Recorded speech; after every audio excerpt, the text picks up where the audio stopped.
Swayam Prabha. Digital India. Educated India.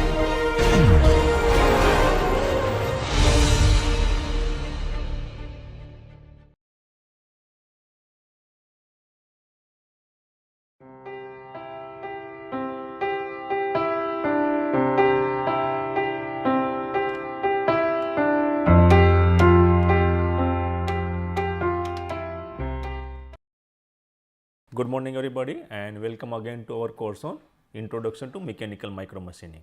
In the last class we have seen some of the aspect of material for construction of different beds of the micromachining center, and we have seen that polymer concrete is one of the solution or one of the best materials which can be used for fabrication of the bed of micromachining center.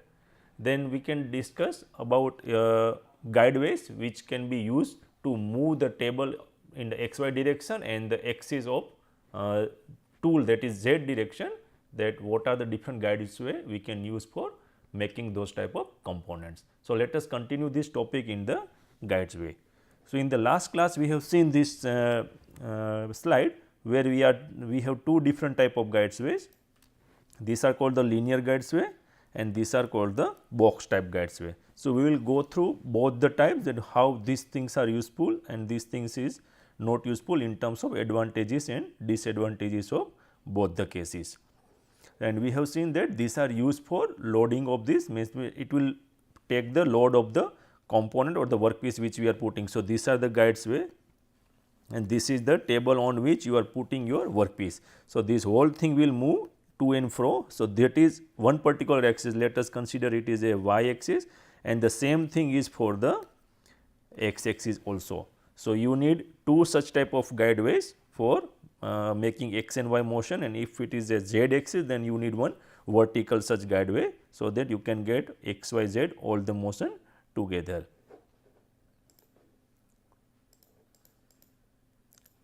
So, what are the types? So, we have seen that there are two types, one is the box ways, that is more conventionally used in almost all the machines, and another one is the linear guides. So, these are the box way guides that we have seen in almost all the machine, conventional as well as CNC machines also. So, where it is used on a large percent of machine and are most commonly found on the large material removal machining centers.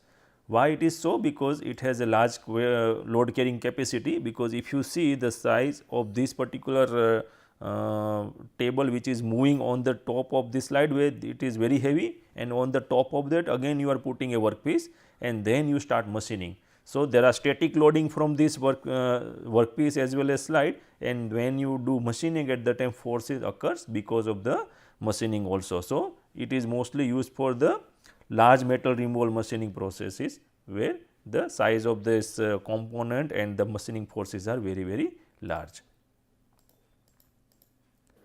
But why it is not good for this particular micro machining? Because it is not good where the frequent axis reversal are required and the low frequency motion is needed for extreme accuracy. Now, if you see the size of this, because everything depends on the inertia.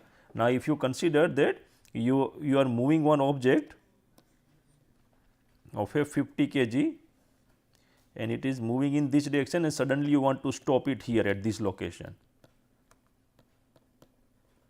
but it will not stop it because it has inertia, that weight is very high.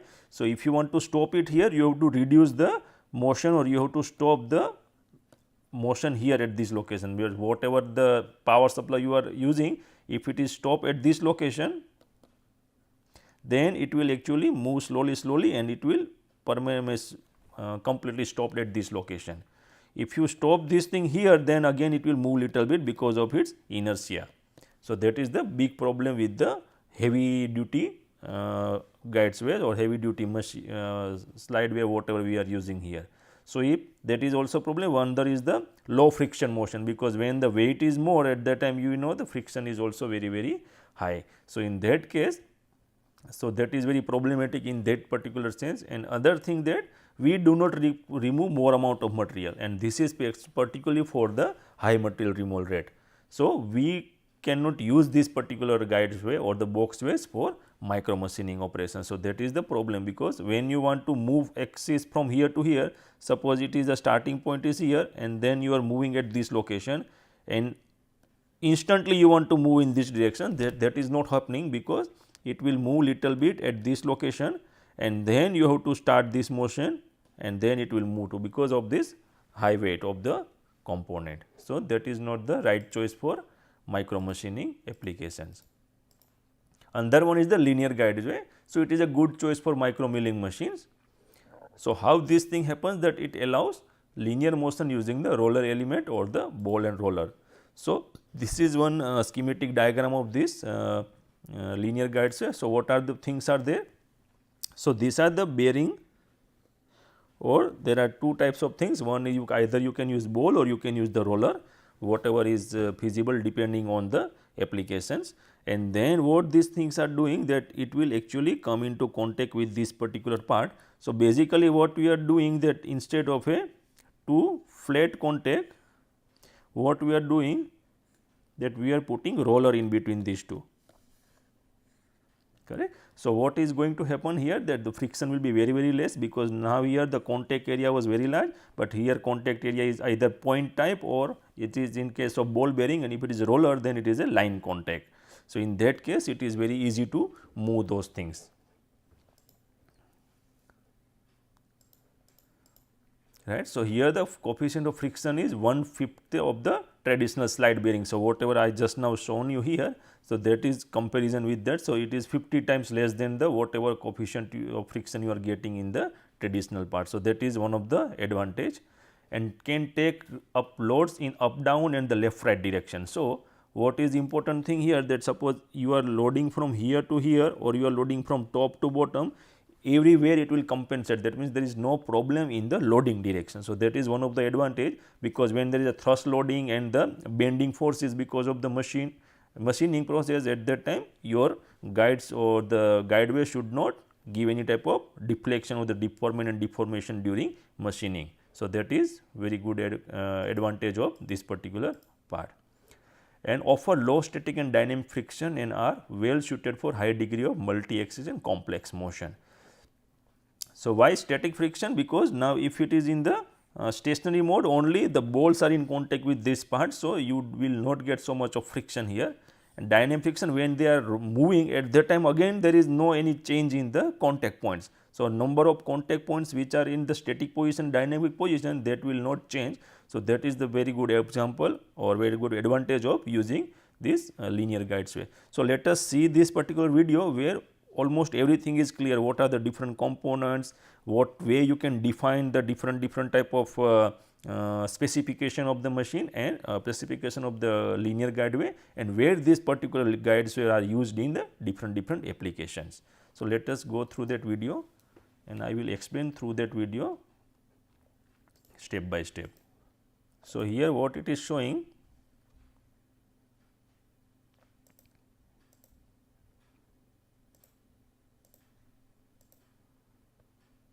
right. So, this is the position. Now, you can see that if the rollers are there, then you can reduce the friction of the components, and these are the different applications where we can use, we are using these right now.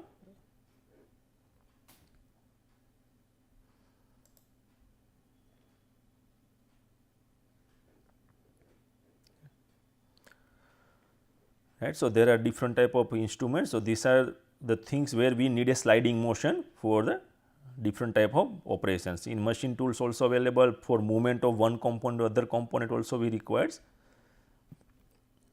So, linear motion is that when you are traveling or transferring something in a straight line, then that is called the linear motion.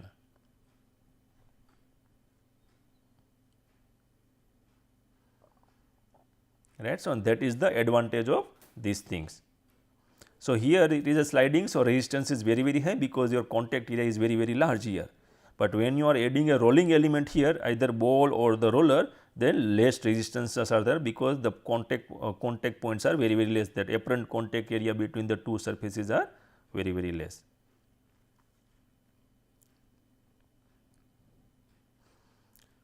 So, there are many applications. Now, you can see that these are the applications where we need very low friction motion, so that you can perform a particular operation without any problem.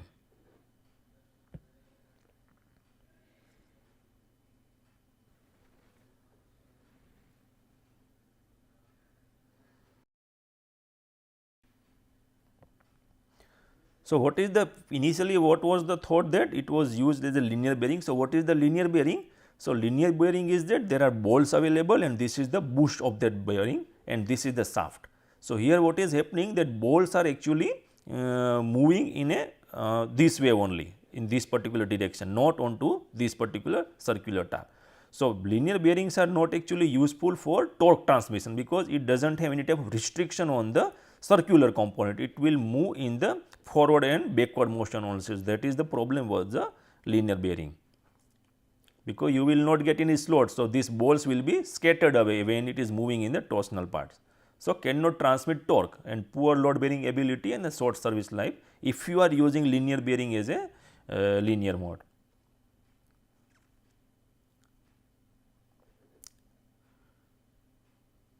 Right. So, what was the solution? That instead of a shaft only, so you create one key wall in the on the shaft. So, what is going to happen that now this particular key at that time you put the bearings on that is ball on that part and then at that time it will create a motion. So, now your balls are restricted to move on the straight line, that means in the linear direction only. So, when you are moving in terms of torque, at that time it will resist the torque, it is not the free to move because now we have a constrained motion on this axial direction. So, can only be supported at the end. So, what is the problem here? That when you want to use this particular thing, your supporting points are either at this end or this end. So, that is the problem. So, what if you are putting a very heavy load here, because ultimately what we are doing that we want to put some workpiece here. So, this is the table, it is coming on the top it is a workpiece. So, this is the table and this is the workpiece and workpiece fixture, right. So, what is going to happen? So, these are the this is the end to end point and this is our location and this is loaded at this location. So, what is going to happen? So, this is going to bend depending on the total load on the shaft. So, that is creating a very problem. So, at the end of the scenario readily flex when the subject to a radial load. So, this is called the radial load. So, let us see how it is going to happen.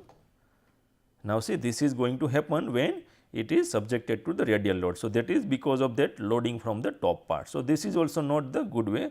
So, final solution is that instead of using a cylindrical shaft, you actually go with the linear guideway. So, this is the guideway on which you mount all that sub assembly like balls or the rollers and different type of constraint motions. So, this is the advantage of that part. How this will work? That you constrain the motion of the balls in such a way that it will circulate continuously when there is a motion between the rail and this particular ball. So, contact points are here, here, here and all these points only, it will not create any problem at the later stage.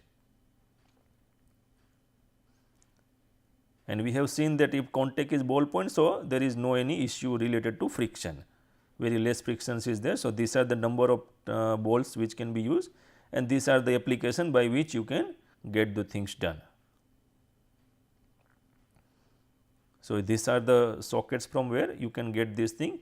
Another advantage that you are using a box type of thing. So, its stiffness is very, very high in this case, because whatever other cross section you are using like a circular kind of things, at that time stiffness is less, but here it is a box type and it is a structured thing, that means it is in some different type of ribs part kind of thing. So, your stiffness will be very, very high in terms of the straightness and the load carrying capacity.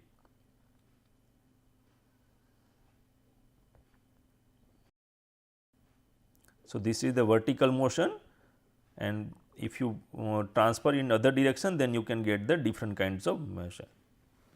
So, this is used for the ball bearing. So, now if you are using a ball bearing, then this particular motion will be something like this, and other thing is the roller bearing. So, instead of balls, what we are doing that we are using a roller. So, you will get a line contact and you may get a more load carrying capacity in this case. So, now what type of different type of contacts are required? Now, we know that when you are loading something from the top and there is a chance of movement in this direction also, because now if your workpiece is here and you are giving a force in this direction, your cutter is cutting this, then there are ways of getting motion in this direction also. So, what is the thing that there are 4 different type of contacts, this contact 2, 3 and 4, and you are using a single ball on both the sides. So, that is why it is called the 4 point contacts at this location. 2 balls are there and both balls have 4 contacts joined, 1, 2, 3 and 4. 2 is on the rail side and 2 is on this particular bottom fixture type. So, this is called a Gothic arc 4 point contact.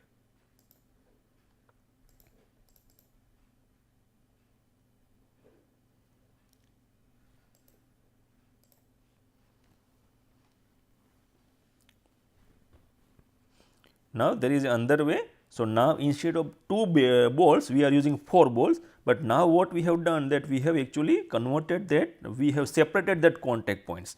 Now, earlier if you have seen that we had a single ball and it is a 4 contact at this location, this and this location, correct.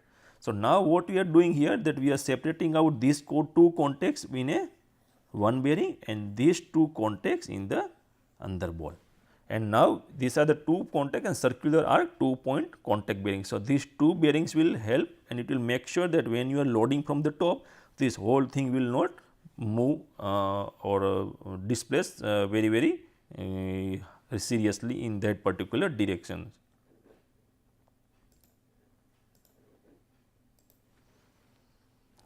Correct. So, its centers are contacting inside this part, and now if you use a roller bearing, then again it is the same thing here, but now you have more contact zone points are here. So, it is a line contact now, and because of the line contact your load carrying capacity increases. Now, you can add little bit high amount of load for machining or the doing a little bit aggressive machining at the micro machining center.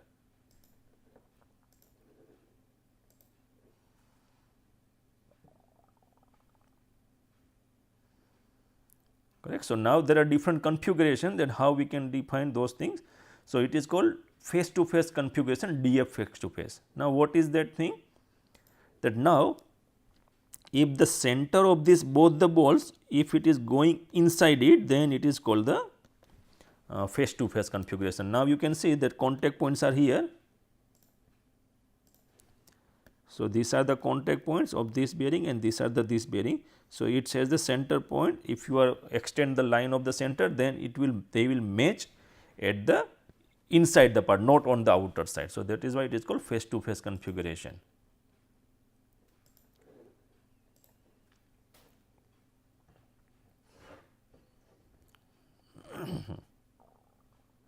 So, here this is the animation of that how this will work. So, what is the advantage of this thing, that if there is a little bit of error in the bed installation, because it will be very fraction of micron, but that will also matters when you do machining at a 0.1 or 1 micron of depth of cut, at that time it will create a problem.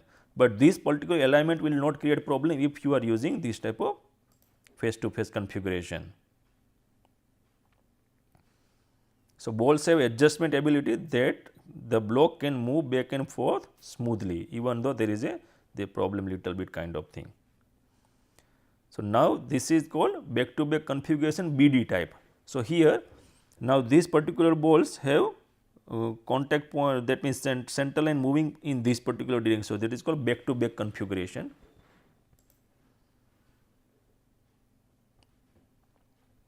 So, its contact is outside of that part. So, what is this? This is the simultaneous of DF configuration under the torsion part. Torsion means, that means you are moving in this particular direction. This is the same thing for the configuration undergoing the torsion, that is called BD type, and this is called DF type. Now, if you see this thing is moving little bit more in that particular sense, because now it is not able to resist that particular torsion motion comparative to this particular DB configuration. So, what are the components of this linear guides way? So, one thing is the steel body, that is required, because on the top of that what we are doing, we are mounting our workpiece, so that it can move in the x and y direction. So, that is the first component, steel body. This is the rail on which your rolling element will slide. This is the rolling element, and the circulation system, because circulation systems are required in between these two. These are the end caps are required because you want to restrict the motion, you do not want to extend these particular things beyond a particular limit. So, this is for end cap. So, that is for keeping this particular ball within the limit zone. So, once you get this end block, at that time it will circulate from this to this only, it will not create any additional motion. So, these are the things. So, it will move in a particular confined motion only.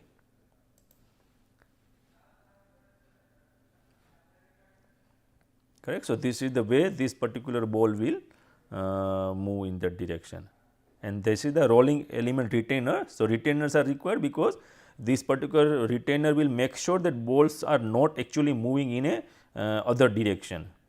Sealing devices are required because this is called bottom sealing, because we know that in machining operation we may encounter the different type of cutting fluids. Other than cutting fluids, there are different chips are available. So, if you want to reduce the contact of those things, dirt, chip and cooling to the bearing element, then what you have to do? You have to seal this component. So, bottom sealing will make sure that there is no any type of dirt or any type of other impurities are entering into the bearing zone, and other than that bottom zone we have one this particular end cap also in this particular part. So, this is called end sealing. So, end sealing also function is the same, but it will prevent all these impurities to enter from the end part, and this is from the bottom part.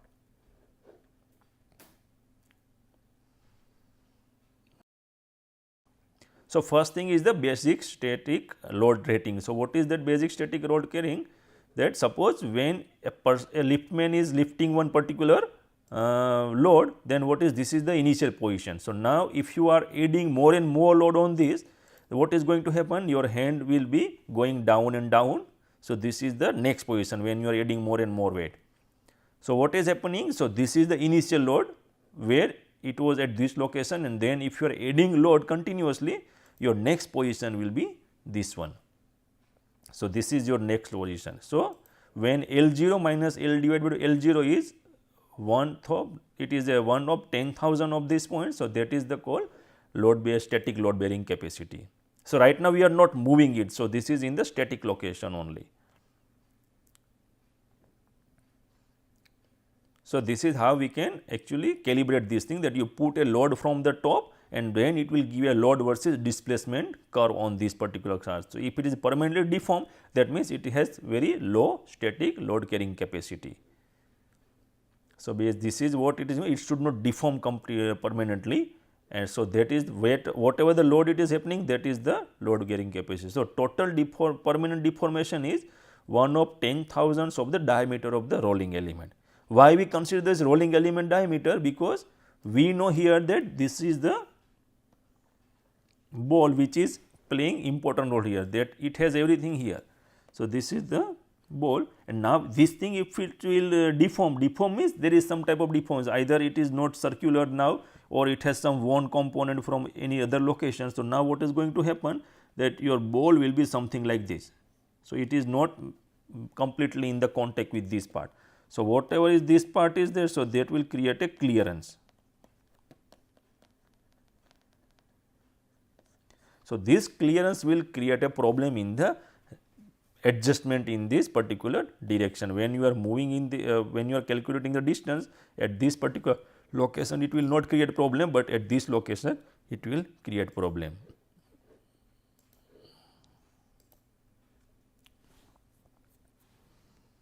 So, how you can define this basic static load rating capacity? So, it is assuming a load with a constant direction and magnitude.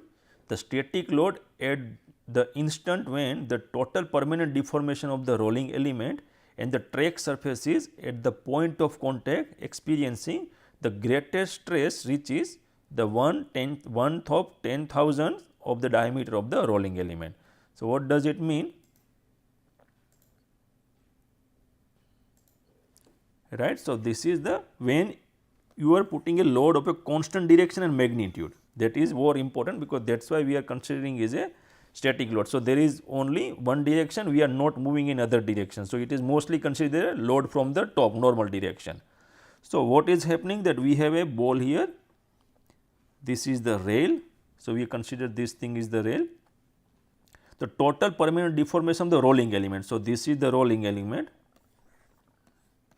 and the track surface. So, this is the track surface, because we have to consider both the things. If there is a wear of the track, then again it is a problem that there will be a little bit of clearance. If there is a wear of the rolling element, then again there is a wear of that part. Track surface at any point of contact experiencing the greatest stress reaches 1 of 10,000 of the diameter of the rolling element. So, whatever is the diameter, we have to consider that the greatest stress should not reach to that location. So, that is the basic static load rating.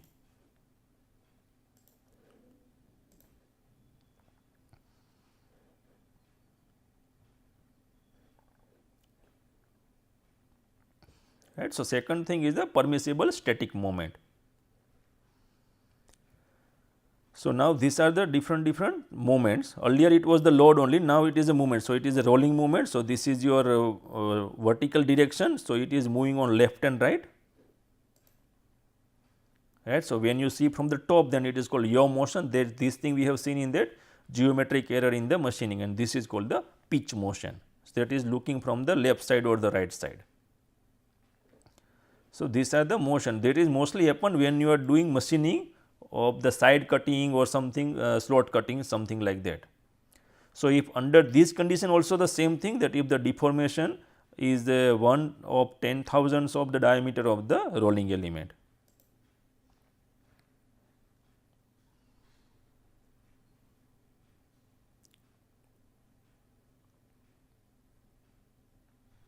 Right. So, same thing here, but here instead of that constant direction load, what is happening, that we are considering the moment of the constant direction and the magnitude. So, now it is concentrated to the moment.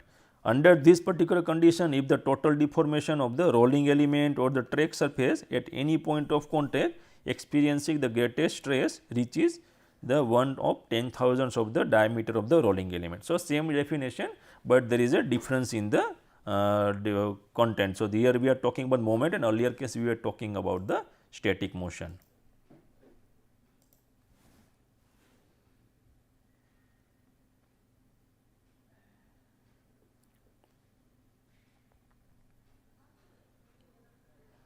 Now, coming to the dynamic load carrying capacity. So, now consider that these are all the balls, and they are all carrying some little bit of weight, and then they are running around a circle. So, this is what is generally happening in our ball bearing also. So, now under this condition, the 90% completes the whole marathon. So, when they are rotating in direction, 10% are dropouts. So, these are the problems in the bearing, and weight on everyone carries at this point is the term as a load carrying capacity. So, how you can define this thing, that after a batch of ball type linear guide sway with a identical specification have completed their service life. So, consider the service life is 50 kilometers. So, and the maximum load ensuring that the surface of the rail track, block track and rolling element on 90% of the linear guides have no fatigue damage, corrosion or anything. So, if you consider that your whole system is running, that means all that particular guideway have completed 50 kilometer of run, that is particular specification for this part only. And if you find that 90% of this all the components does not have any type of this damages, then that is called the dynamic load carrying capacity. So, there should not be any problem of the 90%. If there is a 10% problem, that can be considered as this particular dynamic load carrying capacity.